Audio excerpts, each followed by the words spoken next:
জীবনের লক্ষ্য নিছক বেঁচে থাকা নয়, বরং সাফল্য অর্জনের এবং কিছু আবেগ, কিছু মমতা, কিছু হাস্যরস দিয়ে উপভোগের। অন্যের জীবনে গল্প শুনে সন্তুষ্ট না হয়ে নিজের সফলতার কাহিনী সৃষ্টি করো। কারণ গল্প শুনে সময় নষ্ট করার মতো সময় কম জীবনে। জীবনে আপনার স্বপ্নগুলি পূরণের জন্য বয়সের প্রয়োজন হয় না, প্রয়োজন শুধু একটু প্রচেষ্টার।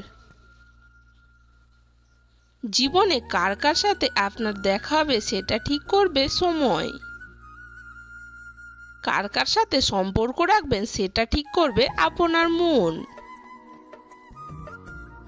কে কে আপনাকে মনে রাখবে সেটা ঠিক করবে আপনার ব্যবহার। যাদের কাছ থেকে শুধু অবহেলাই পাওয়া যায় তাদের গুরুত্ব দেওয়া বন্ধ করো।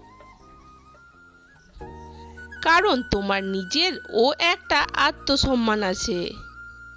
আমি যার থেকে একবার দূরে সরে যাই সে পরে হাজার খুঁজলেও আর পায় না। আমি এমনই, নিজেকে যতটা সস্তা দেখাই প্রয়োজনে ততটাই দামি হয়ে উঠতে পারি। দেরিতে হবে কিন্তু ঠিকই হবে। তুমি যা চাও, শুধু মনে রেখো তোমার সময়টা খারাপ, কিন্তু তোমার জীবনটা না। শুধু অপেক্ষা করো, সময় সবকিছু ফিরিয়ে দেবে।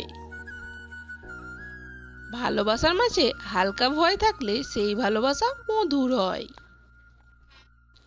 কেননা হারানোর ভয়ে প্রিয়জনের প্রতি ভালোবাসা আরো বেড়ে যায়। বড়শি থেকে ছুটে যাওয়া মাছটি ইলিশ নয়, পুঁটি মাছ ছিল। জীবন থেকে চলে যাওয়া মানুষটি যোগ্য নয়, অযোগ্য ছিল। যদি ভিডিওটি ভালো লাগে লাইক, কমেন্ট, শেয়ার এবং চ্যানেলটি সাবস্ক্রাইব করে দেবেন।